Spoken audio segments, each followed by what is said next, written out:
বর্তমানে মেলা, school, college, university, বাজার ঘাট, পাড়াপড়শি সর্বত্রই জনসংখ্যার আধিক্য লক্ষণীয়। কিন্তু আমরা কোথাও যেন তবুও একা হয়ে পড়েছি।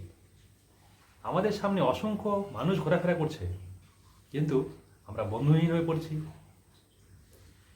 স্কুল কলেজ বাড়ছে, ছাত্র সংখ্যা বাড়ছে, কিন্তু ছাত্ররা একা হয়ে পড়ছে। আমরা যারা সমাজে চলাফেরা করি তারাও যেন কোথাও না কোথাও একা হয়ে পড়ছি, বাড়ছে মানুষের একাকিত্ব। তাহলে একদিকে যেমন জনসংখ্যা বাড়ছে, অন্যদিকে একাকিত্ব বাড়ছে। অর্থাৎ মানুষের সঙ্গে মানুষের যে সম্পর্ক, মেলবন্ধন, সেটি কিন্তু আস্তে আস্তে কমে যাচ্ছে। যেভাবে মানুষের জনসংখ্যা বাড়ছে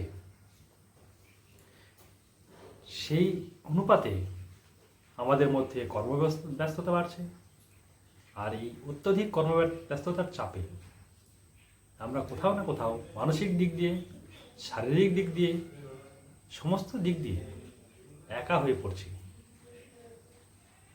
এই একাকিত্ব আমাদেরকে গ্রাস করছে। আগামী পৃথিবীতে একটি বড় সমস্যা আমাদের এই একাকিত্ব।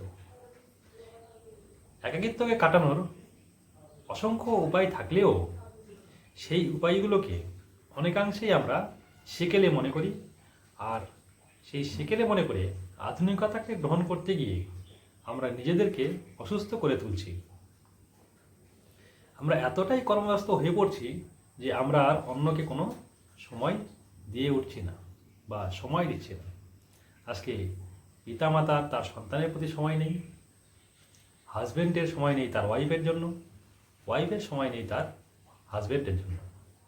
ফলে কি হচ্ছে, আমাদের মানসিকতার যে একটা দূরত্ব, সেটা কিন্তু প্রতিনিয়ত তৈরি হচ্ছে।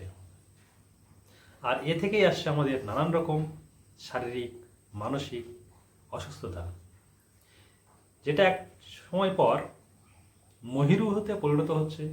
এবং মানুষ অনেক সময় দেখা যাচ্ছে এমন কিছু সিদ্ধান্ত নিচ্ছে যার চরম মূল্য তার পারিপার্শ্বিক সবাইকেই দিতে হচ্ছে, তার সমাজকে দিতে হচ্ছে, তার পরিবারকে দিতে হচ্ছে, এবং নিজেও তার জীবনকে উপভোগ করতে পারছেন না। ধরুন, আমি চলাফেরা করছি, ঘোরাফেরা করছি, কিন্তু সবার সঙ্গেই করছি, কিন্তু কারোর সঙ্গে আমি মেলবন্ধন করে উঠতে পারছি না, কারোর সঙ্গে বন্ধুত্ব করতে পারছি না, কারোর সঙ্গে কথা বলতে পারছি না। একা একা ঘরের মধ্যে কুমড়ে মরছি। একাকিত্ব দূর করার অন্যতম উপায় হলো নিজেকে অন্যের সঙ্গে মেলাতে শিখুন, অন্যের কথাকে শুনতে শিখুন, অন্যের কথাকে বুঝতে শিখুন, পাশের জনকে গুরুত্ব দিতে শিখুন, নিজের আত্মত্যাগ করতে শিখুন।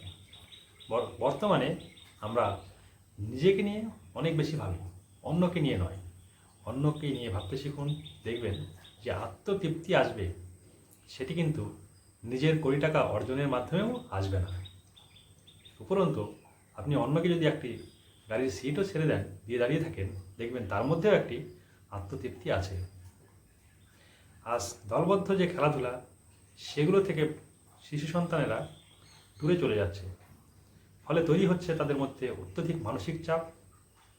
সকলের সঙ্গে যে মানিয়ে নিয়ে চলার যে ক্ষেত্র, সেটি থেকে তারা দূরে চলে যাচ্ছে। ফলে যখন তাদের বয়স 15-20 হয়ে যাচ্ছে, তখন আর যে সমাজের চাপ, সেই গ্রহণ করার মানসিকতা তাদের মধ্যে থাকছে না। ফলে তারা অনেক সময় চরম সিদ্ধান্ত নিতে বাধ্য হচ্ছে, হয়তোবা সমাজ থেকে বিচ্যুত হয়ে যাচ্ছে।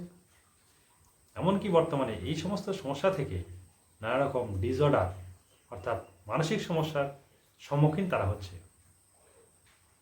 আপনার সন্তানকে একা ছাড়তে শিখুন।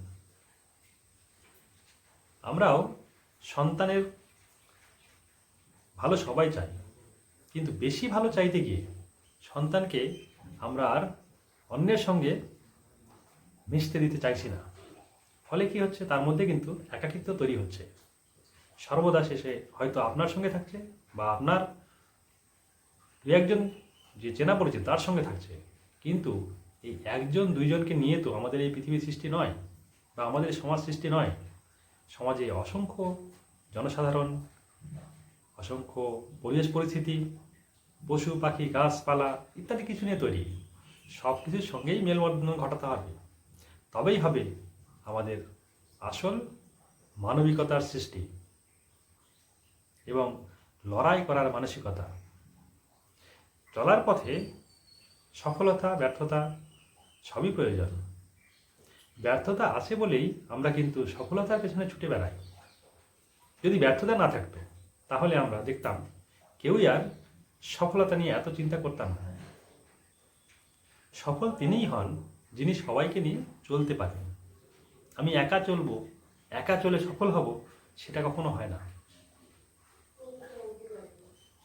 একা চলা মানে আপনি একটি কাল্পনিক জগতে বাস করছেন। আপনি কিন্তু অন্যের সমস্যা বুঝতে চাইছেন না বা পারছেন না। আর যে অন্যের সমস্যা বুঝতে চাইবে না বা পারবে না, সে কি করে সফল হবে? সফলতা বিষয়টি আসে অন্যকে সহায়তা করা বা অন্যের উন্নয়ন ঘটানো। অন্যের উন্নয়নের মাধ্যমে নিজের যে উন্নয়ন ঘটে, সেটাই কিন্তু আসল সফলতা, আসল মানসিক শক্তি। সুতরাং নিজেকে মেলবন্ধন ঘটান, অন্যের সঙ্গে পরিচিত ঘটান, সন্তানদেরকেও মিশতে দিন, তাকে খোলা পরিবেশে মানুষ হতে দিন। দেখবেন আপনার সন্তানও একটি আনব্রেকেবল ম্যান তৈরি হবে এবং জীবনে সাকসেসের চরম শিখরে পৌঁছাবে। ধন্যবাদ।